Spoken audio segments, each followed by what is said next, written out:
તમે તમારી લાઈફમાં એકદમ ખરાબ સમય પણ જોયો છે અને એકદમ સારો સમય પણ જોયો છે. બિલકુલ. તો એ તમારા અનુભવ પરથી તમે યુવાનોને પૈસાના મહત્વ માટે શું કહેવા માંગશો? કારણ કે અત્યારે પેલું EMI વાળું બહુ ચાલે છે. જો પૈસા બહુ મહત્વની વસ્તુ છે, પણ 25,000માં ઘર ચાલી જાય છે ને 25 લાખમાં નથી ચાલતું. બરાબર. એક સમજવા જેવો વિષય છે.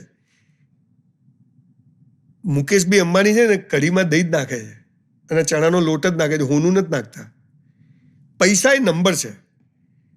આયા પછી ઘણા સંજયભાઈ હવે તમારી પાસે આવી ગયા એટલે તમે ફિલોસોફીમાં, અરે ભાઈ હું એ જ માણસ છું. કંઈ હું તો કરોડપતિ એ નથી, સામાન્ય બહુ 2 ટાઈમ જીવું છે ને મસ્ત, આપણું કંઈ અટકતું નથી, બધું ચાલે છે. આજે મારે બી લાયબિલિટીઝ હશે, ઘણી બધી લાયબિલિટીઝ છે પૈસાની. કંઈ આમ પ્લસમાં ના હોય, બેંકોની લોન હોય, આ હોય, પર્સનલ તારા જેવા પાસે લીધેલા, બધું ચાલતું હોય.